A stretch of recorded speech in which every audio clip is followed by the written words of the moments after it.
नमस्कार, स्वागत है आपका वीकेंड अड्डा में। और जहां पे हम बाजार की चर्चा करते हैं और उन विषयों पे बातचीत करते हैं जो इस वक्त सबसे ज़्यादा ज़रूरी है और आपके दिमाग में चल रही होंगी। तो क्या हुआ पूरे वीक के अंदर, अगर आप भारत का बाजार देखें या दुनिया का बाजार देखें, तो एक बहुत रेंज के अंदर वो फंसे हुए से लगे।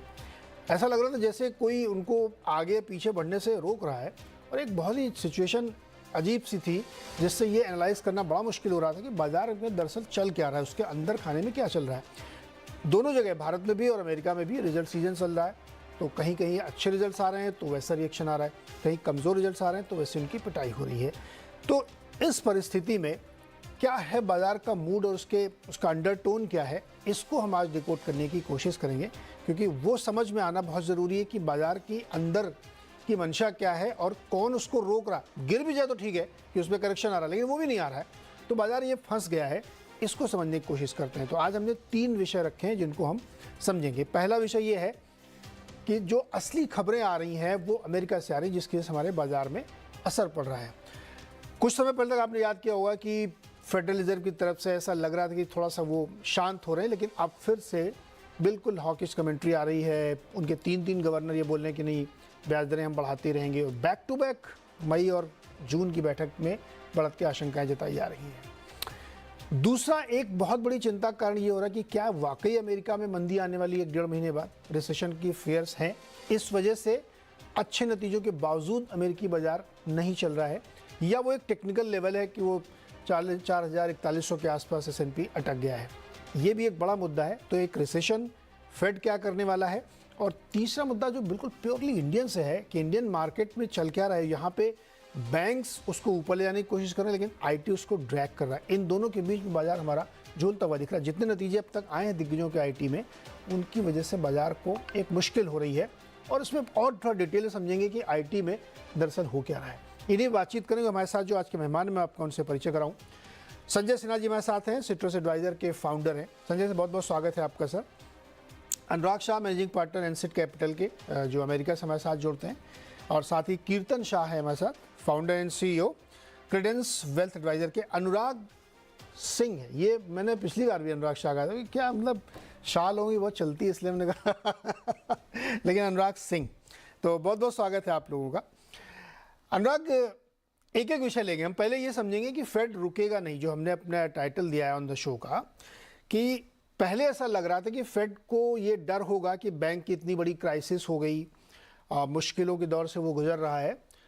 फिर धीरे धीरे ऐसा लग रहा है कि फेड अपने उस पुराने रुख में, उस पुराने रूप में आ रहा है, जहां उसके गवर्नर निकल के रोज आते हैं और ये कहते हैं कि नहीं साहब अभी तो ये सिलसिला चलेगा। जबकि दूसरी तरफ बहुत सारे इकोनॉमिक इंडिकेटर ये संकेत दे रहे हैं कि वहाँ की इकॉनमी में स्लो डाउन आ रहा है। जैसे रिटेल सेल्स के नंबर कमज़ोर हो रहे हैं, जो आप लोग सेंटिमेंट नंबर देखते हैं मिशिगन वाला, वो कमज़ोर होके आ रहा है। अगर बैंक छोड़ दें तो बाकी रिजल्ट्स भी कोई बहुत खास नहीं आ रहे हैं। कॉस्को ने अपने बिजनेस अपडेट में ये सब चीज़ें बताई। तो ये फेड रुकेगा नहीं क्या? फेड अड़ गया है कि हमको कुछ भी करना है क्या? या तो नीरज, इसको हम समझते हैं और आज इसको थोड़ा हल्का फुल्का भी रखते हैं प्रोग्राम को, क्योंकि टेंस बहुत हो गया है। लेकिन यथार्थ बातें करेंगे, हवा में बातें नहीं करेंगे, और समझाने की कोशिश करते हैं। देखिए नीरज, फंसा इसलिए भी हुआ है क्योंकि वाकई में 2 खेमे बटे हुए हैं। एक बात देखिए, फेडरल रिजर्व की आपने बात की नीरज, वो तो कंसिस्टेंटली कह ही रहे हैं, लेकिन उसके पीछे एक हिस्ट्री है बाय द वे। सो वो हमेशा से कह रहे हैं, और जब भी मार्केट आगे निकल पड़ता है ना, तो वो फिर 5-6 गवर्नर्स आकर के उसको काम डाउन करने की कोशिश करते हैं। देखिए आपने मिसरीड किया हमारे जजमेंट को, एंड अभी there is a long way to go और मोर डिस्टेंस टू गो। तो तब वो मार्केट 25-50 बेसिस पॉइंट और 2 मीटिंग्स में होने वाला, ऐसा करके प्राइजन करता है। बट कंसिस्टेंटली फेड तो नीरज कह ही रहा है। अब सवाल ये है कि फिर भी मार्केट क्यों राइज करता है। वो इसलिए कर रहा है नीरज क्योंकि मार्केट फेड के अगेंस्ट में बेट कर रहा है। वो फेड के अगेंस्ट में बेट क्यों कर रहा है, इसका इतिहास है। दो इंस्टेंसेस बताता हूं। 13-14 में इसको बोलते हैं ना फेड ब्लिंक्ड। 13-14 में ऐसा हुआ जब पॉवेल साहब नहीं थे उस समय, बर्नांके साहब थे। उसको टेपर टेंट्रम कहते हैं, जब उन्होंने कहा था कि हम टेपर ऑफ करेंगे, लिक्विडिटी ईज ऑफ करेंगे और रेट्स बढ़ाएंगे, वो बातें हुई और फिर मार्केट में जो हलचल हुई उसकी वजह से वो बैकआउट कर गए एंड वापस जो जीरो रेट्स थे वो चलते रहे। ये पॉवल साहब ने भी ये ट्राई किया, बिकॉज ये शुरू से इस व्यू के हैं कि देखिए जीरो इंटरेस्ट रेट इकोनॉमीज नहीं चलनी चाहिए। इन्होंने 18-19 में वो ट्राई किया, 19 में मार्केट्स गिरे भी, एक ड्रॉप भी आया, लेकिन फिर वापस जब उन्होंने देखा कि इन्फ्लेशन तो है नहीं लेकिन मार्केट्स गिरने लगे, इकोनॉमी में स्लो डाउन आ गया, वो भी ब्लिंक कर गए। तो ये जो दो हिस्ट्रीज है ना फेड के ब्लिंक करने की, इंक्लूडिंग वन विद पॉवल साहब, इसको देखते हुए मार्केट एस्टिमेट कर रहा है कि Fed will blink, which means के अगर हल्का रिसेशन भी आया जो मार्केट को दिख रहा है, तो वो देख रहे हैं कि फेड को रेट्स ड्रॉप करने पड़ेंगे। अब ये नीरज एक बेट है और ये चल भी सकती है, नहीं भी चल सकती है, राइट? जैसे वो तो इसीलिए मार्केट इसी उम्मीद में कि रेट कट्स तो सेकेंड हाफ में होना ही है, क्योंकि स्लाइट थोड़ी सी कॉन्ट्रैक्शन जीडीपी में आएगा जिसको हम मंदी कह देंगे, लेकिन फेड को ब्लिंक करना पड़ेगा, रेट्स कम करने पड़ेंगे। अब ये वो वाली बात है नीरज, जैसे वो अगर मार्केट ऐसे फेड के अगेंस्ट बेट करेगा और आगे चलने की कोशिश करेगा, तो वो जो डायलॉग है ना हमारा शोले का कि रोज रोज तो जीत नहीं सकता ना, कभी कभी हार भी जाता है बेचारा, तो कभी कभी वो बैक ट्रैक हो जाता है और वो फिर देख चलता है कि मार्केट अभी अनुराग, ये कंफ्यूजन लेकिन फेड नहीं फैलाया है।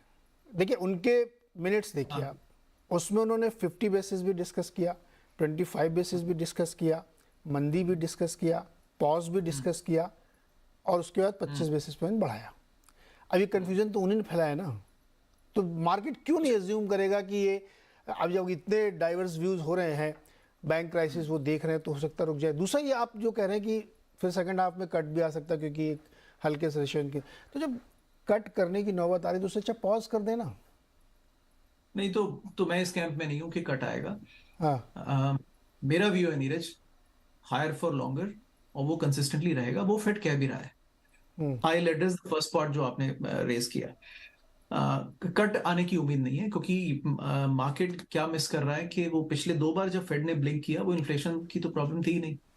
अब क्योंकि इन्फ्लेशन की प्रॉब्लम है तो फेड विल नॉट ब्लिंक, और तभी अब इससे ये दूसरा रास्ता निकलता है। देखिए उनके पास 2 तरीके हैं, या तो वो पॉल वोल्कर बन जाए। अब वोल्कर साहब को तो पूरी रेगन साहब की बैकिंग थी, उन्होंने बोला कि मैं तो रुकूंगा ही नहीं, एंड आई डोंट केयर किस रेट से बढ़ता है और किस लेवल पे जाके रुकता है, but I will not stop. ये मैसेजिंग एक बार पहुंच जाती है ना नीरज, तो देखिए इन्फ्लेशन 2 तरह से होता है। Inflation is a competition between wages which is manage by the employees, और दूसरा होता है कॉर्पोरेट्स जो कि प्राइस पास ऑन करते हैं अल्टीमेटली। दोनों को मैसेज स्ट्रांग पहुंच गया कि देखिए ये रुकना पड़ेगा, इसको हम कंपटीशन में पास ऑन नहीं कर सकते। एम्प्लॉयज भी रुक गए, सिस्टम भी रुक गया, और हमेशा के लिए वो 2% का लेवल सेट हो गया। इस समय उतना रेडिकल नीरज वो तो उम्मीद नहीं कर सकते इस समय कि वो हो पाएगा, क्योंकि पॉलिटिक्स ज्यादा कॉम्प्लेक्स है।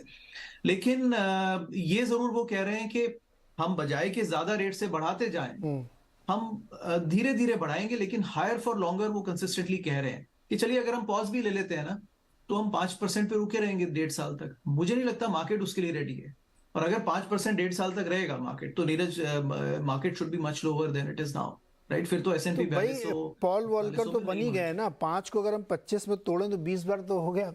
अब आप इससे ज्यादा क्या जान लेंगे क्या बच्चे की, कितना बढ़ाएंगे वो? हाँ, तो लेकिन इस पर तो पॉइंट ये कि अगर यहाँ पे रुके रहे 2 साल तक नीरज, तो क्या क्राइसिस होगा, वो मार्केट उसके लिए रेडी नहीं है। I think that is where higher for longer narrative की फाइट चल रही है रेट कट से।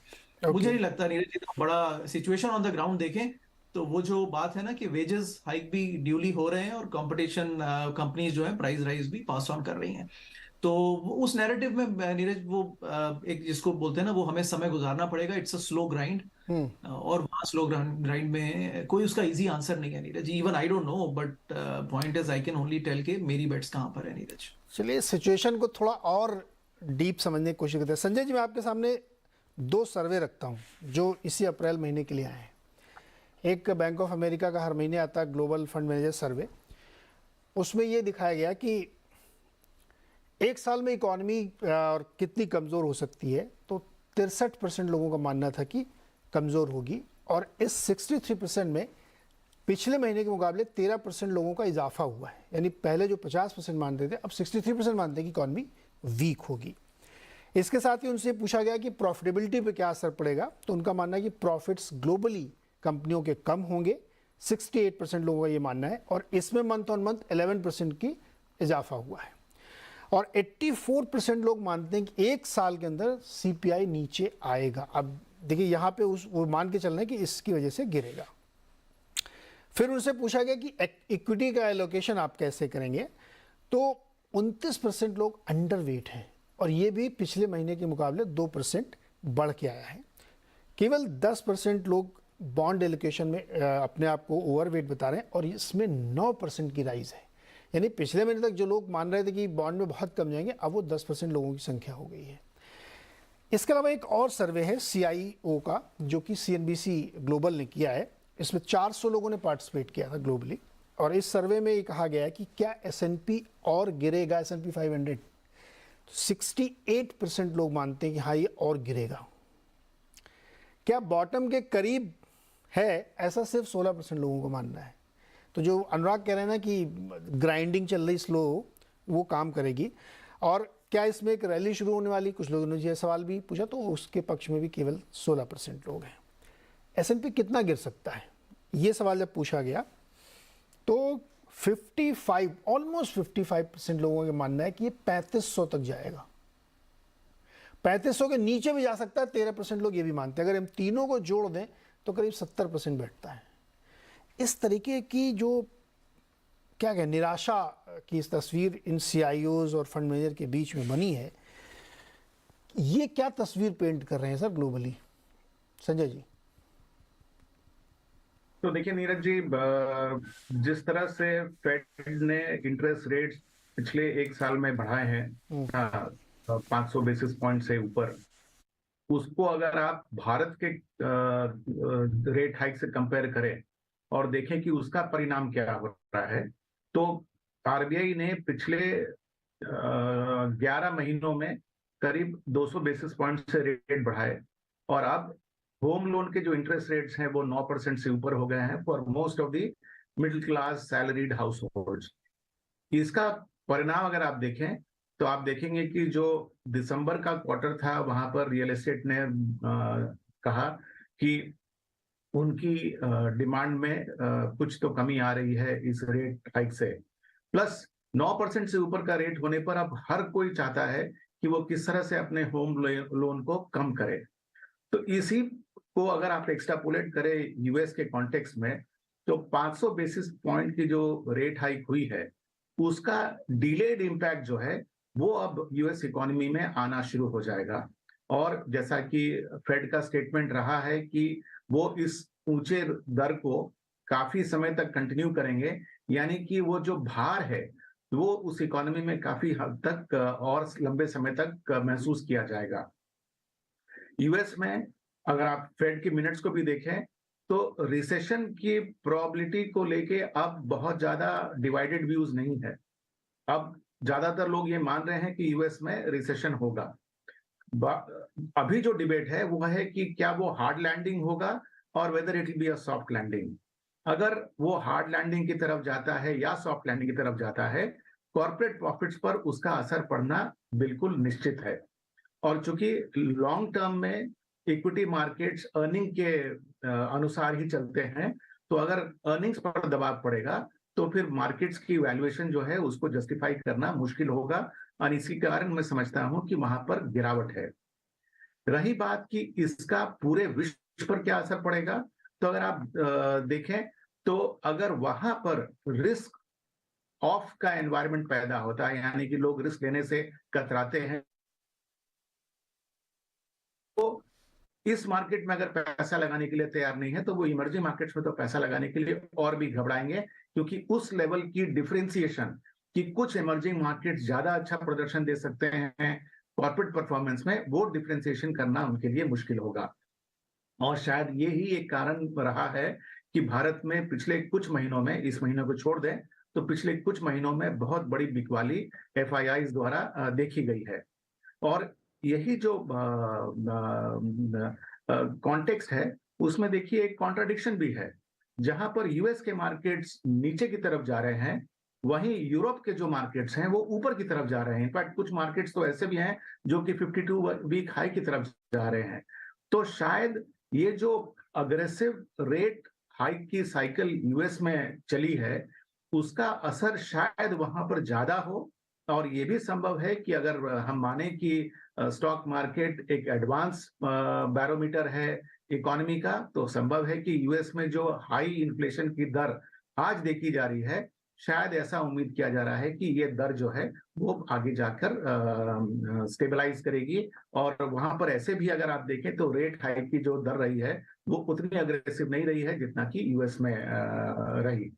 तो मैं समझता हूं कि यूएस एक बहुत बड़ा समझिए कि लाइट हाउस की तरह है। उस मार्केट के रिस्क ऑफ और रिस्क ऑन एनवायरनमेंट का सेंटिमेंटल असर ग्लोबल मार्केट्स में बहुत ज्यादा पड़ता है। अगर आप इकोनॉमिक डेटा देखें तो कहीं पर हमने ये भी देखा कि भारत और चाइना की जो जीडीपी ग्रोथ रेट है वो शायद विश्व की FY24 की जो ग्रोथ रेट है उसका करीब करीब 50% कॉन्ट्रीब्यूशन जो है ये इन दो इकोनॉमी से आने वाला है। तो हो सकता है कि अगर आप डिफरेंशिएट करके मार्केट को देखें तो पर्सपेक्टिव दूसरा होगा, लेकिन अगर सेंटिमेंट के तौर पर देखें तो अगर यूएस मार्केट में मंदी रहेगी तो ग्लोबल इक्विटी मार्केट के सेंटिमेंट्स भी थोड़े दबे हुए रहेंगे। बिल्कुल, यही एक बड़ा चिंता कारण है। कीर्तन, क्या फेड एक गलती कर रहा है क्या? क्योंकि अब इकोनॉमिक इंडिकेटर साफ साफ दिखा रहे हैं कि लैग इम्पैक्ट बहुत तेज़ी से आ रहा है। एक और सर्वे तो नहीं कहूँगा मैं, वो एक स्टडी है कि यूएस मार्केट में तब तक बॉटम नहीं बनता जब तक रिसेशन नहीं आता है, और ये 100% टाइम सही हुआ है। 70 से आज तक की स्टडी कहती है कि जब तक वहाँ ये रिसेशन नहीं हो जाता ना तब तक बॉटम बनता नहीं मार्केट का। तो मार्केट का बॉटम नहीं बन रहा है, इंडिकेटर्स सारे ये दिखा रहे हैं कि भाई हो गया। तो ये जो सिलसिला है फेड का, ये फेड का रुख है थोड़ा अड़ियल वाला हो गया क्या? ईगोइस्टिक लग रहा है मुझे तो। नीरज जी, मुझे ऐसा लग रहा है कि हमने अभी तक इक्विटी की बात की, मैक्रो लेवल पे क्या हो रहा है, शायद फेड क्या करने की कोशिश कर रहा है, पर मुझे ऐसा लग रहा है इस सिचुएशन में फिक्स्ड इनकम मार्केट्स को इग्नोर नहीं करना चाहिए, क्योंकि फिक्स्ड इनकम मार्केट ऐसी सिचुएशन में एक बहुत ही इंपॉर्टेंट इंडिकेटर है जिससे आपको शायद मार्केट मूड के बारे में पता चले। मैं कुछ आंकड़े देना चाहूंगा जिससे आपने जो रिसेशन वाली बात की उस पर भी थोड़ी सी लाइट डालूंगा। पर सबसे पहले अगर आप देखिए 10 दिन पहले 11 अप्रैल को या 10 अप्रैल को जब अनएम्प्लॉयमेंट नंबर्स आए थे, राइट, तभी 2 ईयर यील्ड्स, जिसको इमीडिएट रिएक्शन माना जाता है फेड के मूवमेंट का, वो तकरीबन 3.75 पे ट्रेड कर रहा था। जैसे ही अनएम्प्लॉयमेंट नंबर्स आए वो उठकर 3.95 हो गया, राइट, क्योंकि अनएम्प्लॉयमेंट नंबर शायद ये प्रिडिक्ट कर रहे थे कि इकोनॉमी अच्छी चल रही है तो रेट्स और बढ़ेगी।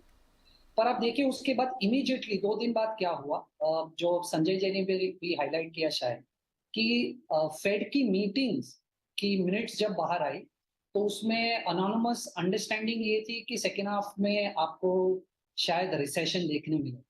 और ऐसी किसी भी सिचुएशन में जहां पर आप एक्सपेक्ट कर रहे हो, और अनुराग जी ने भी शायद इस पे हाईलाइट किया था कि सेकेंड हाफ में अगर रिसेशन आने वाला है तो थियोरेटिकली आप यही एक्सपेक्ट करोगे कि फेड शायद रेट्स नहीं बढ़ाए, क्योंकि अगर जितने भी लोग इन्वॉल्व है उन सबको लग रहा है कि सेकेंड हाफ में रिसेशन आने वाला है, तो आप ऑलरेडी एलिवेटेड यील्ड लेवल्स को और कितना पुश करेंगे।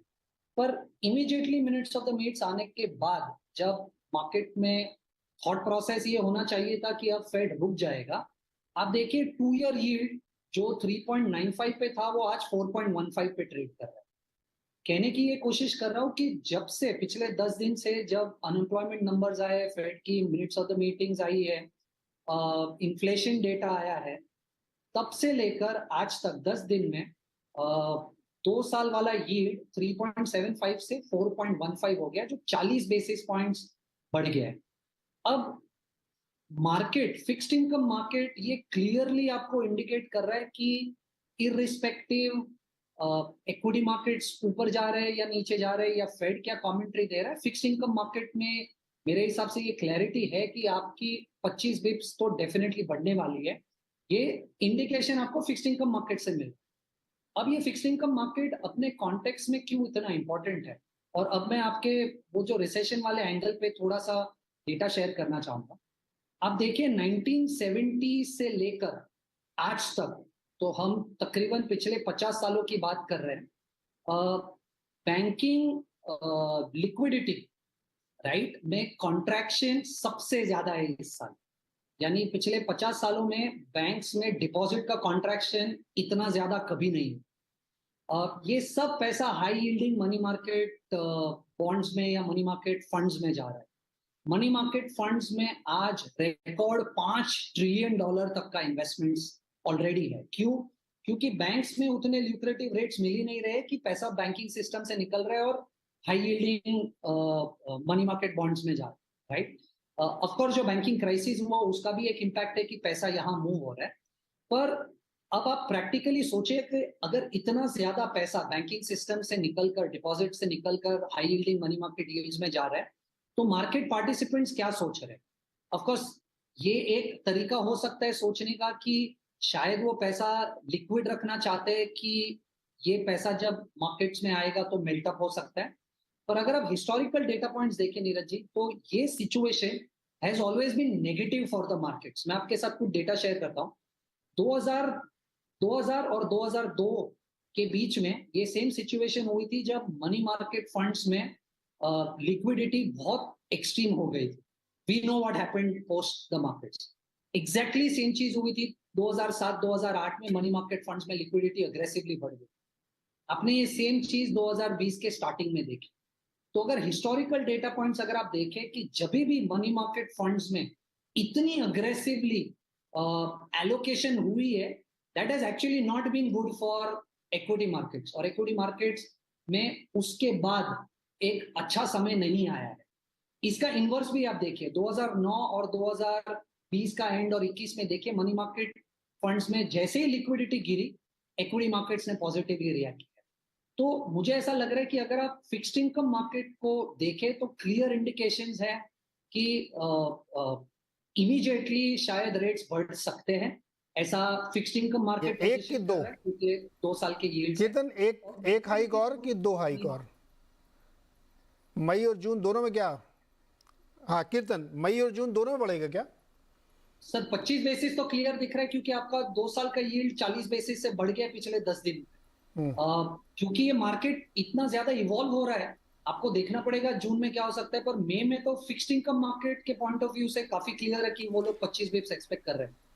जी देखिए, इसमें जो आप लोगों का सर्वे चलता रहता है अनुराग अमेरिका में, उसमें 82% लोग एज ऑन डेट ये मान के चल रहे हैं कि मई में तो 25 बढ़ना ही बढ़ना है, और करीब 26-27% लोग जून के लिए भी कह रहे हैं कि 25 और वहां पे बढ़ेगा। अनुराग में हम लोग हर हफ्ते लगभग एक बार यूएस को जरूर टच करते हैं। कोई ऐसा लिंक हम लोग बार बार मिस करते हैं क्या? क्योंकि इतनी रिजिडिटी दिख रही है, जैसे अभी कीर्तन एक्सप्लेन कर रहे थे कि मनी मार्केट या बॉन्ड मार्केट के अपने इशारे बिल्कुल साफ हैं और इक्विटी उसको पकड़ नहीं रहा है या समझ नहीं रहा है या इग्नोर कर रहा है, क्या है ये? हाँ नीरज, 2-3 पॉइंट टच किए हैं, उनको समझते हैं। देखिए ये 25-50 का एस्टिमेट लगाना ना, ये बहुत ही अपॉर्चुनिस्टिक है कि हम एकदम ही बॉटम पकड़ लें और मार्केट रैली होने से पहले घुस जाएं। आई थिंक ये फ्यूटाइल है, बिकॉज ये एस्टिमेट नीरज, पिछले हम 1 साल से बातें कर रहे हैं पिवट होगा पिवट। मार्केट की टेंडेंसी है कि वो हमेशा ये बात करेगा कि देखिए चलिए अब पिवट हो जाएगा।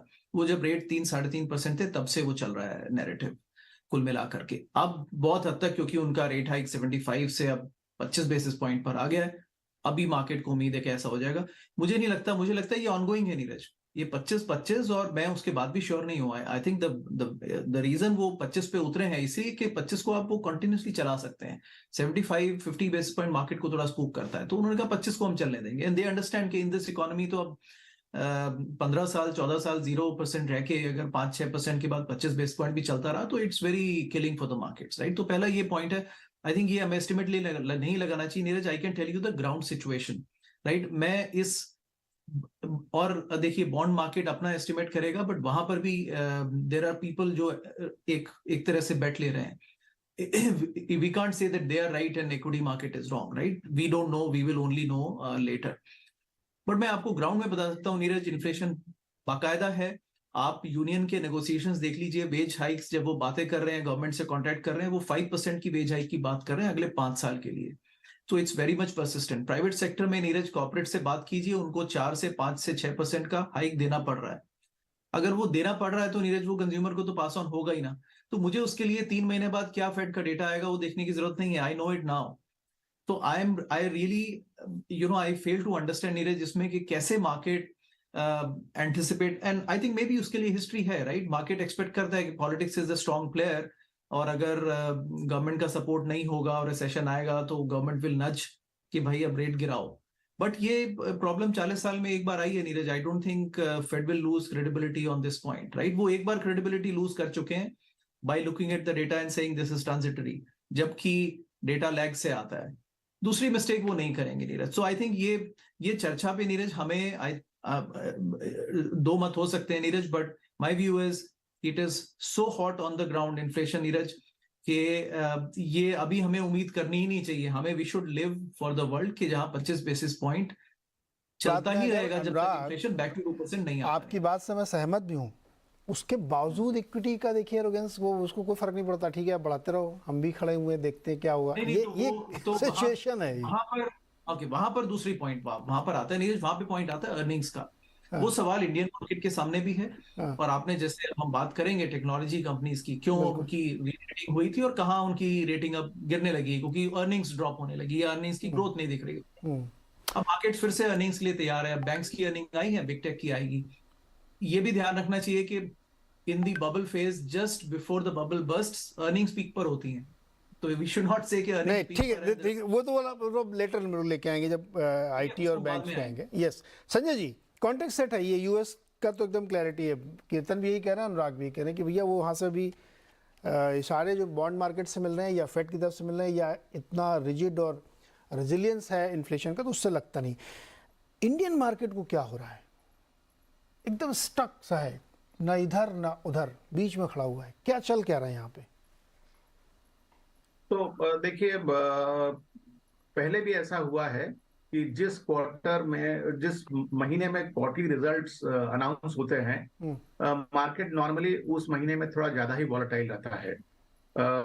जिसका कारण बहुत सिंपल है, क्योंकि हमारे पास एक सेट ऑफ एक्सपेक्टेशंस रहते हैं और कंपनीज का एक्चुअल प्रदर्शन उसके सामने मैच करे या ना करे, उस पर डिपेंड करता है कि मार्केट किस तरह से रिएक्ट करेगा।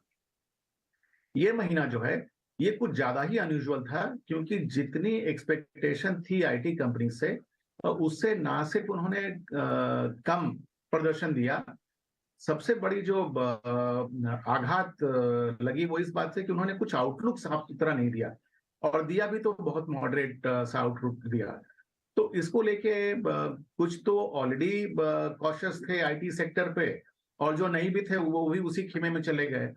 तो आज अगर आप देखें तो आईटी इंडेक्स का दबाव जो बना रहा बाजार पे, उसका एक बहुत बड़ा योगदान है कि बाजार आगे नहीं जा पा रहा। लेकिन ये तो रिजल्ट्स का समझिए कि अभी पहला दौर है जहां पर कि 20% कंपनीज के भी रिजल्ट नहीं आए।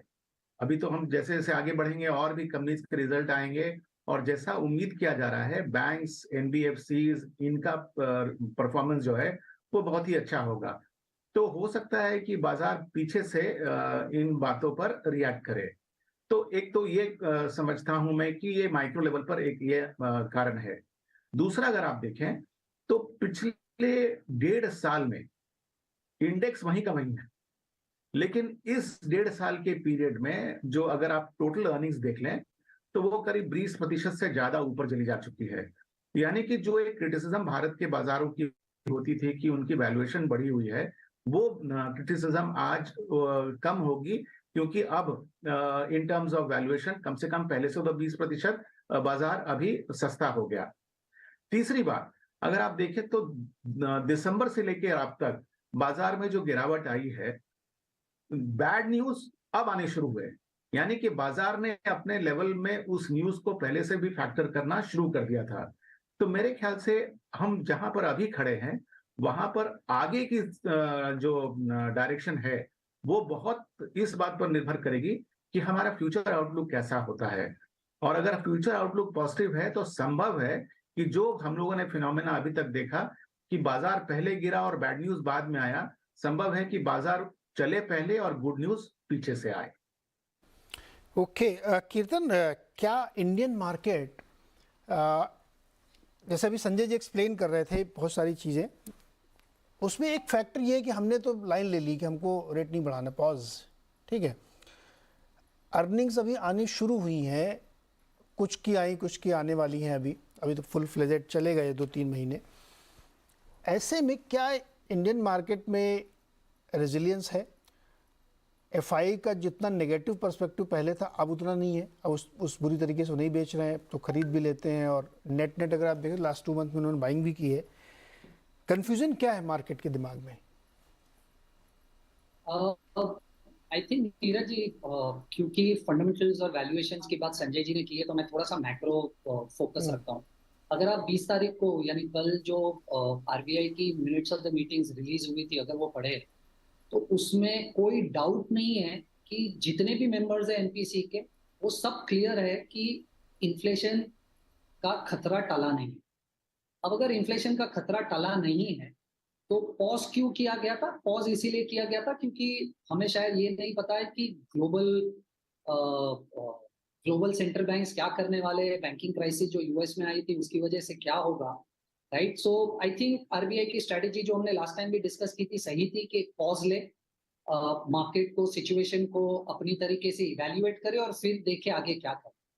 तो मेरा थोड़ा सा एक कॉन्ट्रा व्यू है कि मुझे ऐसा लग रहा है कि हमने ये एंटिसिपेट कर लिया है कि इंडिया पॉज हो गया और इंडिया शायद यहाँ से रेट्स नहीं बढ़ाएगा, पर कल की अगर आप मिनट्स ऑफ द मीटिंग पढ़े तो उसमें कहीं पर भी इतना कॉन्फिडेंस नहीं आ रहा है कि इंडिया पॉज कर चुका है।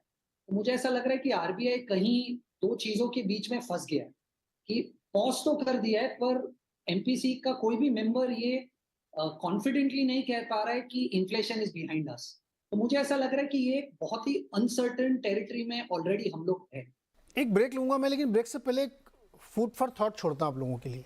आपने बहुत अच्छी बात कही कि इससे शायद हमको डायरेक्शन मिले, लेकिन आपने गौर किया होगा कि वीक के दौरान ओबेरॉय रियल्टी का बिजनेस अपडेट आया, बहुत इंटरेस्टिंग, उसको पढ़ना चाहिए लोगों को। उसमें लिखा हुआ है कि उनकी जो वैल्यू है, जो उन्होंने बेचा है, वो डबल हो गया है YOY पिछले साल के इसी महीने के मुकाबले इस साल में।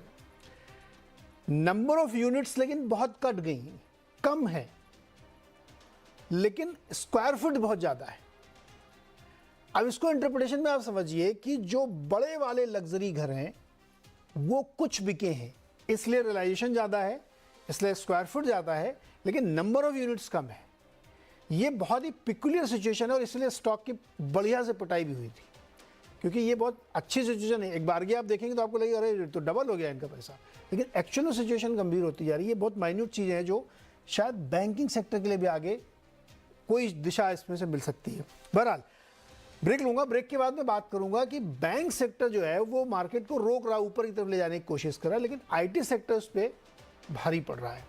इन दोनों को थोड़ा समझेंगे और जो लॉन्ग एवरेजेस हैं उनका क्या खेल है आईटी के लिए, उसको भी देखेंगे एक छोटे से ब्रेक के बाद।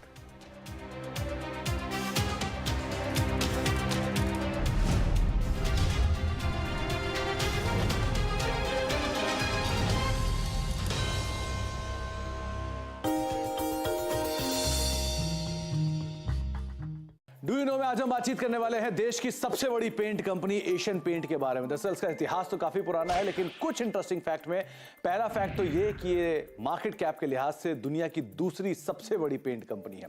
दूसरा फैक्ट, रेवेन्यूज के लिहाज से एशिया की दूसरी सबसे बड़ी पेंट कंपनी है और देश की सबसे बड़ी पेंट कंपनी तो ऑलरेडी है। इसके अलावा 80 साल पहले इस कंपनी की शुरुआत हुई थी एक गैरेज में, जो कि गिरगांव मुंबई में एक गैरेज है, और 4 फ्रेंड्स ने मिलकर इस कंपनी की शुरुआत की थी और वहां से धीरे धीरे फेरबदल के बाद आज आप खुद ही जानते हैं किस तरह का बड़ा नाम, किस तरह की बड़ी पैठ ये कंपनी ऑलरेडी मेंटेन करती है।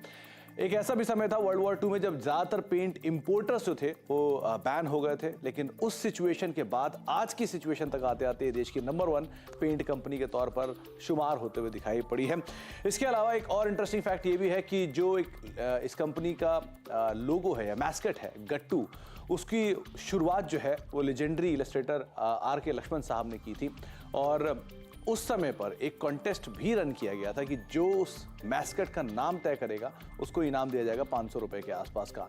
करीब करीब 47,000 एंट्रीज आई उस नाम के लिए ही महज, और उसके बदले में 2 लोग जो कि मुंबई में थे उन्होंने इस मैस्कट का नाम गट्टू तय किया। गट्टू आपको याद होगा वो मैस्कट था जो कि एक बच्चा जिसके हाथ में एक बाल्टी होती थी और एक पेंट ब्रश होता था, तो वो कंपनी का मैस्कट जिसके पीछे कई सारी इंटरेस्टिंग स्टोरीज भी हैं।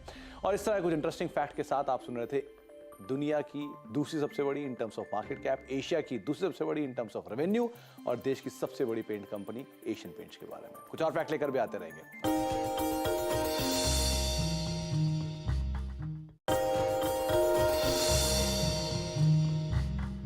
डू यू नो में आज हम बातचीत करने वाले हैं दक्षिण भारत से शुरू हुई consumer durable major V Guard के बारे में। दरअसल इस कंपनी की शुरुआत करीब 50 साल पहले रफली 1977 में कोशुसेफ चितिल्लापिल्ली साहब ने शुरू की थी ये कंपनी, और उस समय पर ये कंपनी उन्होंने 1 लाख रुपए की जो पूंजी अपने फादर से ली थी उसके साथ शुरू की थी। दरअसल इस कंपनी की शुरुआत तो उन्होंने अपने घर से जुड़े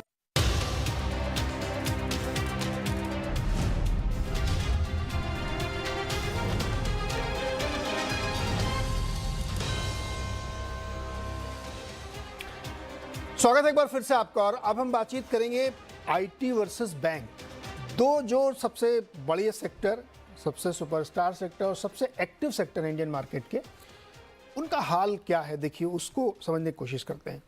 बैंक सेक्टर में देखिए तो बहुत, बैंक निफ्टी में आप देखिए तो बहुत स्ट्रेंथ दिख रही है। बैंकिंग की पूरी बैलेंस शीट आप देखिए, बिजनेस अपडेट्स देखिए जो आए हुए हैं, सब बहुत इंटरेस्टिंग दिख रहे हैं क्योंकि क्रेडिट ग्रोथ बहुत अच्छी है।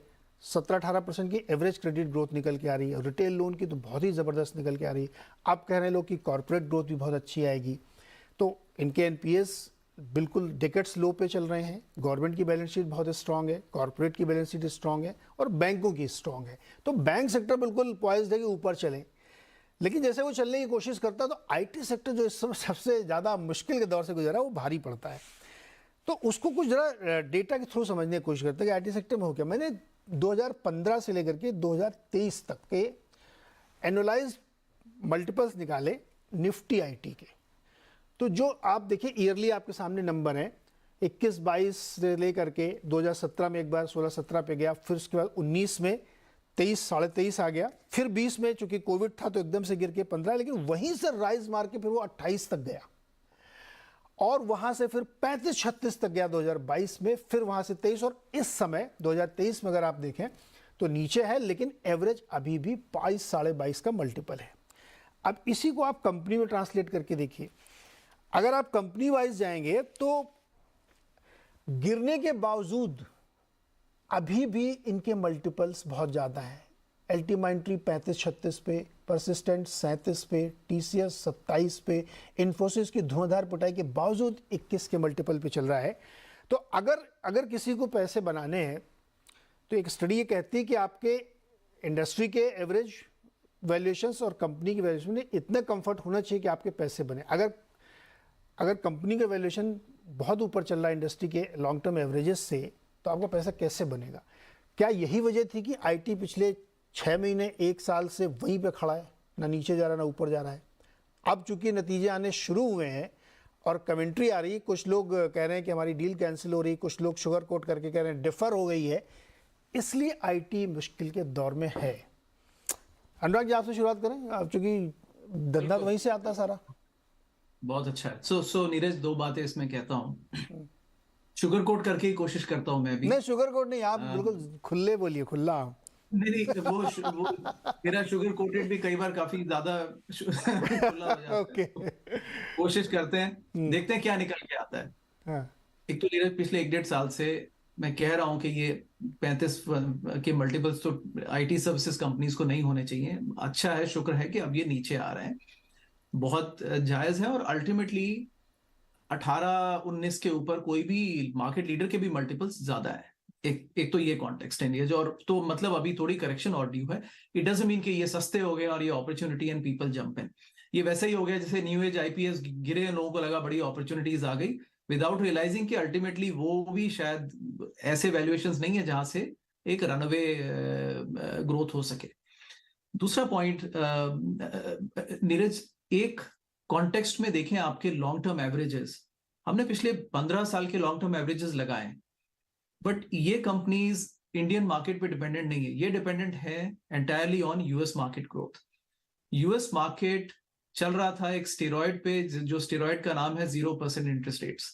वो 14 साल से जो 15 साल से जो 0% रेट्स चल रहे हैं, उस पर, उसके स्टेरॉइड पर अगर ये कंपनीज ग्रो कर रही हैं जिस पेस पे, और अब हायर फॉर लॉन्गर नैरेटिव कहें या फिर कहें कि बैक टू जीरो नहीं आएगा, 2-3% पे रहेगा, अगर हम दोनों नजरिए देखिए, अगर सॉफ्ट लैंडिंग होती है विच मीन्स कि रेट जीरो भी नहीं आएंगे, रेट 3% पे टिके रहेंगे, तो उस नैरेटिव में नीरज अगले 10 साल के मल्टीपल्स वो नहीं रहेंगे जो जीरो इंटरेस्ट रेट रेजिम में रहे, राइट? बिकॉज कंपनीज के लिए कैपिटल की कॉस्ट होती है और कैपिटल फ्रीली अवेलेबल नहीं होगी तो आईटी इन्वेस्टमेंट्स भी कम होंगे। तो ये सेकंड नजरिया हुआ कि क्या पिछले साल के लॉन्ग टर्म एवरेजेस भी वैलिड हैं इस मार्केट के लिए, या इवन टेक्नोलॉजी कंपनीज के लिए मोर स्पेसिफिकली।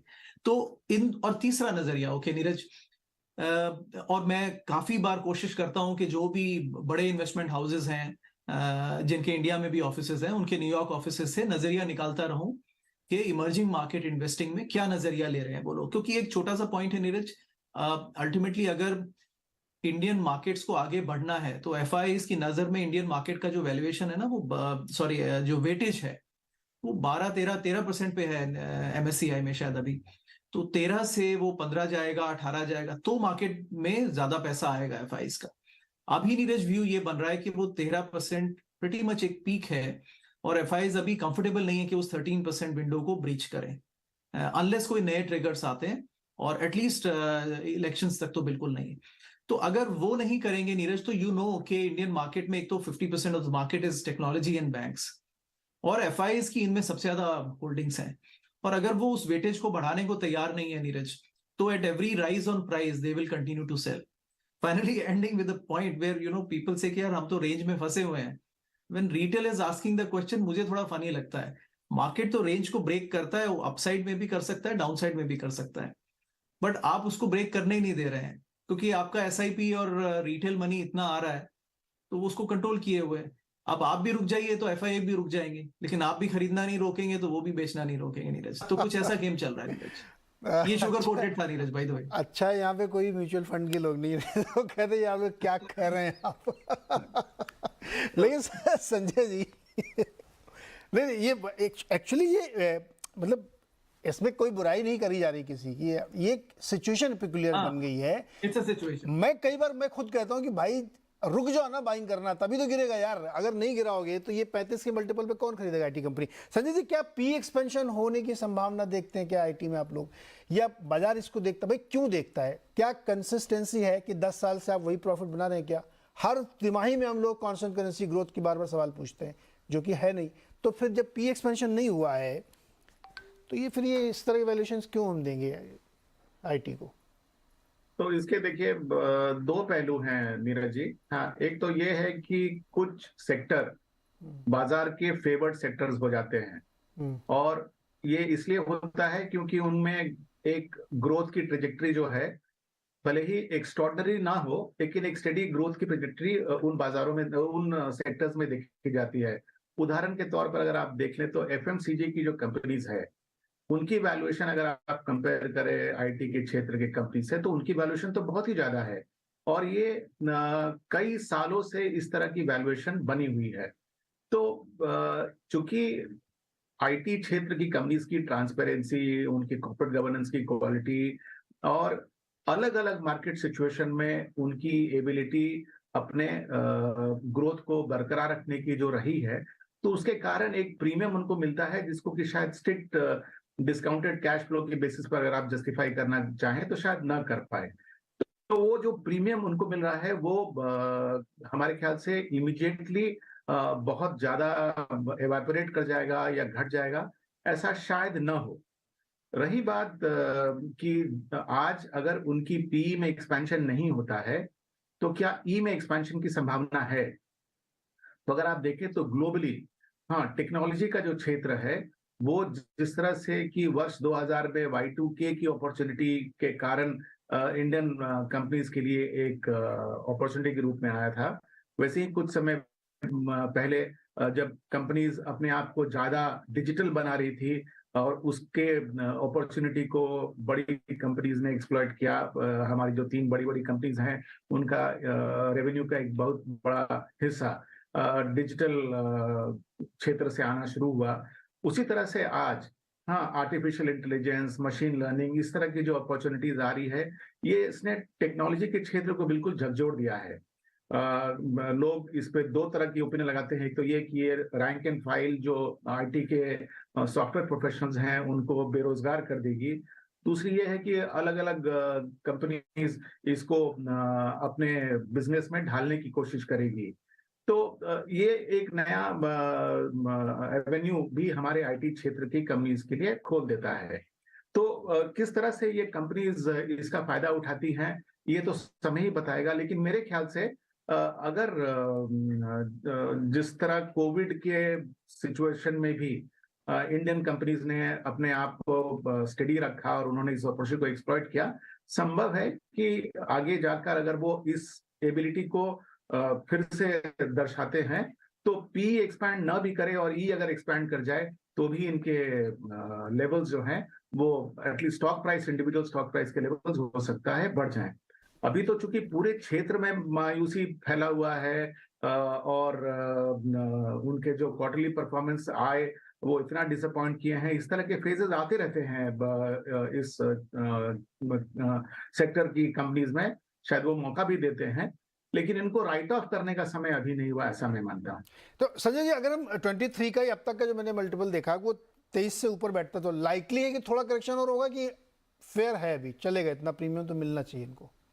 तो अगर आप देखें, आपने जो पी का चार्ट दिखाया था उसमें तो उनका पी 2 साल पहले 28-30 का एवरेज हुआ करता था। 35 तक गया था। तो उसके कंपैरिजन में तो कुछ तो डीरेटिंग ऑलरेडी हो चुकी है।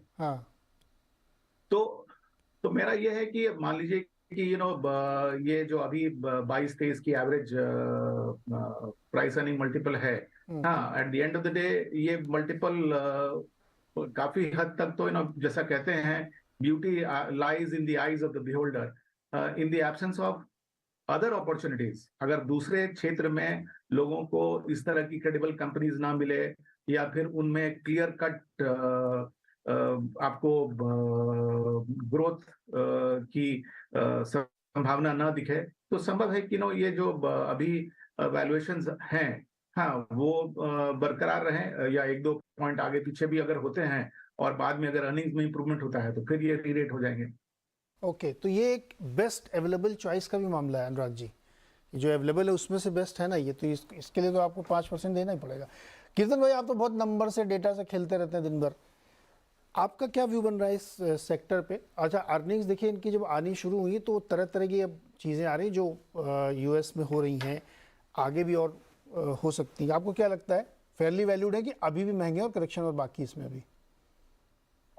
देखिए, आई थिंक अगर आप नियर टर्म में देखें, संजय जी ने जो कहा उससे अगर रेफरेंस लूँ मैं, आप अर्निंग्स की बात करेंगे तो बहुत सारे ये छोटे छोटे बैंक्स है यूएस में जो बहुत ही ट्रबल्ड सिचुएशंस में है। इसीलिए आप देखेंगे ये जितने भी फॉरवर्ड लुकिंग स्टेटमेंट्स की बात करें वो बहुत और काफी माइल्ड आ रहे कंपनीज से। पी एक्सपेंशन की बात करें तो ये बहुत इंडिविजुअलिस्टिक हो जाएगा मेरे हिसाब से, क्योंकि हमें नहीं पता है कि चेंजिंग टेक्नोलॉजी में सर्विसेज कंपनी उसको कैसे अडॉप्ट करे। बट मुझे अनुराग जी की एक बात पे थोड़ा सा फोकस करना है, क्योंकि मेरा व्यू काफी सिमिलर है उसको लेकर। वो ये है कि आप देखिए म्यूचुअल फंड्स में अगर आप सिर्फ लार्ज कैप और फ्लेक्सी कैप कैटेगरी ले ले, जो फ्लेक्सी कैप कैटेगरी भी लार्ज कैप में ही लार्जली फोकस करती है, तो ये दोनों कैटेगरीज को मिलाकर बहुत ज्यादा पैसा है, कम से कम 4-5 लाख करोड़ इस दोनों कैटेगरी में मिलाकर है। मेरा नंबर एग्जैक्ट नहीं होगा, पर कहना यह चाहता हूँ कि वैल्यू बहुत ज्यादा है इन दोनों कैटेगरीज में। अब आप देखिए कि अगर इन लोगों को पैसा डिप्लॉय करना है मार्केट में, तो सेबी का 2018 में एक सर्कुलर आया था जिसमें उन्होंने कहा था कि लार्ज कैप कंपनीज का मतलब है टॉप 100 मार्केट कैपिटलाइजेशन कंपनीज।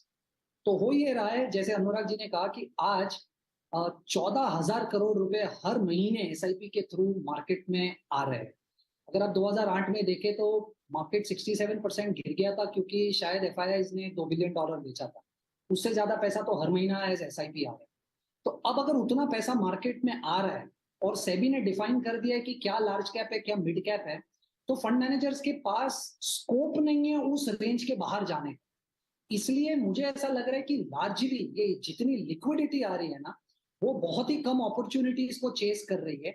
इसकी वजह से बढ़ती लिक्विडिटी के सामने मुझे ऐसा लग रहा है कि हिस्टोरिकल वैल्यूएशन डेटा पॉइंट्स पे आपको प्रीमियम देना ही पड़ेगा। और इसका फायदा एफआई वाले उठाएंगे, ऐसा मैं होने नहीं दूंगा। ऐसा कैसे हो जाएगा कि हम लोग खरीदते रहे और एफआई वाले मौका उठा के उसको बेचते रहे।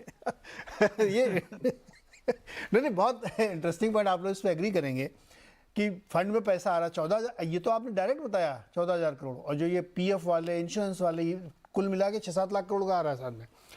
इंटरेस्टिंग पॉइंट ये है कि जब भी ऐसी सिचुएशन बनती है तो लॉन्ग एवरेजेस की तरफ आप इसलिए देखते हैं क्योंकि कोई ना कोई उसका फ़ायदा उठा रहा होता है, और आईटी में लगभग ऐसे हो रहा है। आपको एक दूसरे एग्जांपल से मैं ले जाता हूँ, वही मेरा सवाल भी होगा। बैंकिंग में थोड़ा सा बात करेंगे, छोटे छोटे जवाब दीजिएगा।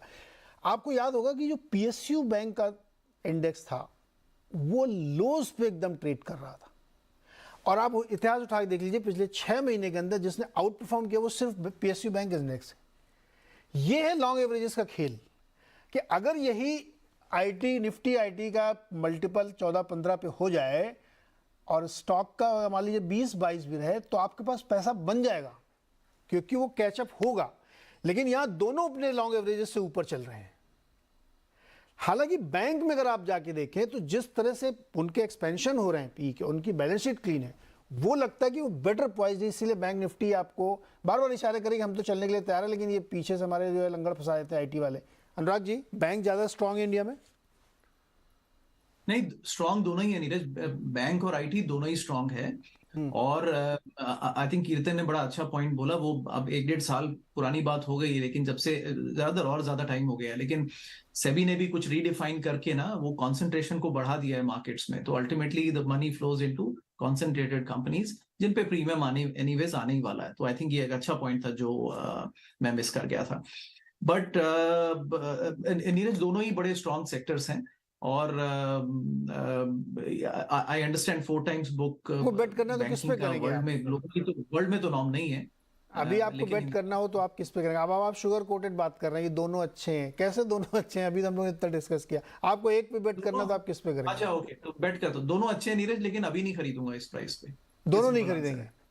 बिल्कुल अभी नहीं, अभी प्राइस नहीं, मैं ये नहीं कह रहा हूँ कि सेक्टर बहुत अच्छे है, बैंक का नाम बहुत अच्छा है। वैल्यूएशन अपना काम, डेटा है, वैल्यूएशन अच्छे हैं क्या? Valuation simple answer Neeraj. So जैसे IT can still fall even about 15% from here easily, all the stocks. कुछ लीडर्स तो 20% भी गिर सकते हैं, और आई थिंक फिर वो उनके टाइटल वैल्यूएशन पर आएंगे। बैंक्स भी नीरज महंगे हैं। आई थिंक देखिए 3200 पे तो इंडेक्स जब था, 32,000 पे तो मैं टोटल बुलिश था। 42,000 पे नीरज उतना बुलिश नहीं हो। देखिए 1-1.5 साल में पहुंच गया नीरज 25% रिटर्न देके इंडेक्स। तो आई थिंक अब तो रुकने का समय है, 24 तक तो एटलीस्ट रुकना चाहिए। हाँ, अगर कोई बीच में क्रैश आता है मार्केट से लिंक्ड और क्राइसिस आता है, तो देन मार्केट को पता है कि कौन से बैंक्स खरीदने हैं। 2-3 रॉक सॉलिड बैंक्स हैं, फिर हाथ ना खींचे। मेरा हेजिटेशन ये रहता है, कंप्लेन ये रहता है रिटेल से कि जब इनमें बैड न्यूज आती है ना, बैंकिंग में और टेक्नोलॉजी में भी, फिर खरीदने वाले नहीं होते हैं Neeraj. And I am surprised. हाँ, ये बात सही है संजय जी। ये जो हमारे बैंक्स हैं उनके राइट पैरामीटर क्या, उनकी बुक वैल्यू देखें, कुछ की बहुत ज्यादा है, कुछ की बहुत कम है। हालांकि PSU वाले जो एकदम डर्ट चीप प्राइस पे थे, अब वो बहुत रिचली वैल्यूड हो गए हैं और उसमें बहुत अच्छी तेजी बनी है। आप प्रेफर करेंगे कि इस जो ये झगड़ा चल रहा है दोनों के बीच में बैलेंस आउट करना, तो आप बैंक के साथ जाएंगे क्या अभी भी इस परिस्थिति में भी? नीरज, अगर मुझे पैसे कंपल्सरी बाजार में लगाने होंगे, हाँ, तो मेरे ख्याल से आज भी बैंक बुरे नहीं है, क्योंकि अगर हमें ये देखना है कि क्या हम ब्रॉड मार्केट को आउट परफॉर्म कर पाएंगे बैंक में निवेश करके, तो मेरे ख्याल से वो संभव है आज के दिन में भी। और जैसा आपने कहा पब्लिक सेक्टर बैंक्स का, तो आप सरप्राइज होंगे नीरज, आज भी बहुत सारे पब्लिक सेक्टर बैंक्स हैं जो कि प्राइस टू बुक वैल्यू के बेसिस पे बुक वैल्यू से नीचे ट्रेड कर रहे हैं। तो उनकी एक रैली जब बनी थी पिछली बार, तो लग रहा था कि ना उनकी रैली उनको प्रीमियम पे ले जाएगी, लेकिन ऐसा हुआ नहीं। हिस्टोरिकली अगर आप देखें तो ये 10 साल के बाद जो PSU की रैली हो रही है, 10 साल पहले बैंक्स की जब रैली हुई थी तो ये पीक आउट कर गए थे एट रफली between 1.5 to 1.75 times their book value. तो आज तो ये उनसे डिस्काउंट पे ट्रेड कर रहे हैं। और हो क्या रहा है कि जिस ये जो एक इम्प्रेशन है कि पब्लिक सेक्टर बैंक्स एक बहुत बड़ा जीसेक का पोर्टफोलियो लेके चलते हैं और आरबीआई की अग्रेसिव रेट हाइक के कारण ऑब्वियसली इस जीसेक पोर्टफोलियो में भी लॉसेस होने की संभावना बढ़ी थी। लेकिन अभी तो इस क्वार्टर में खास करके हमें देखना है कि पब्लिक सेक्टर बैंक्स अपने credit growth and deposit growth किस तरह से मेंटेन कर रहे हैं, और जिस तरह का उन्होंने कॉन्फिडेंस दिया है कि वो अपनी नॉन परफॉर्मिंग एसेट्स को अच्छी तरह से मैनेज कर लिए हैं, रिस्क पर उनकी काबू है। अगर ये कॉन्फिडेंस बनता है तो संभव है कि पब्लिक सेक्टर बैंक्स में दोबारा एक रैली बने। इंटरेस्टिंग। आज के डिस्कशन में ये जो पॉइंट मैं लेके आया था बैंक और आईटी, इसको लाने का मकसद ये था कि हमारे जो रिटेल इन्वेस्टर्स हैं या जो है तमाम एक जनरल परसेप्शन में आ जाते हैं कि मैं नाम लेके कह रहा हूँ कि अरे टीसीएस देखिए 45 रुपये तो बाईबैक है और अभी वो 3200 का चल रहा, बहुत करेक्शन हो गया है इसमें, तो अब लेने लायक है। मेरा उनसे रिक्वेस्ट है कि हम लोग इतनी मेहनत करके आपको ये शो बना के दे रहे हैं, उसको आपको देखना चाहिए कि उनके मल्टीपल्स कहाँ पे हैं। 6 महीने से वहीं पे खड़ा है और स्टॉक चले नहीं है और अब गिर रहे हैं। उसका रीज़न यही है कि कभी ना कभी आपको उस हकीकत से दो चार होना पड़ता है जो एवरेजेस दिखाते हैं आपको। इसीलिए हमने इतना डीप जाके आपको बताया कि आईटी अभी भी महंगा है, यहाँ से गिरेगा और देखिए गिर रहे हैं। इन्फोसिस 10% एक दिन में गिरा था खराब नतीजों के बाद। तो कहीं ना कहीं वो नंबर्स, वो डेटा आपको इशारा करते हैं, आपको समझने की कोशिश करनी चाहिए। अगले हफ्ते फिर किसी एक और सेक्टर की ऐसे ही हम लोग एक्सरे रिपोर्ट बनाएंगे। आज के लिए बहुत बहुत शुक्रिया। एंजॉय करिए वीकेंड का, खुश रहिए, मस्त रहिए। बहुत बहुत शुक्रिया।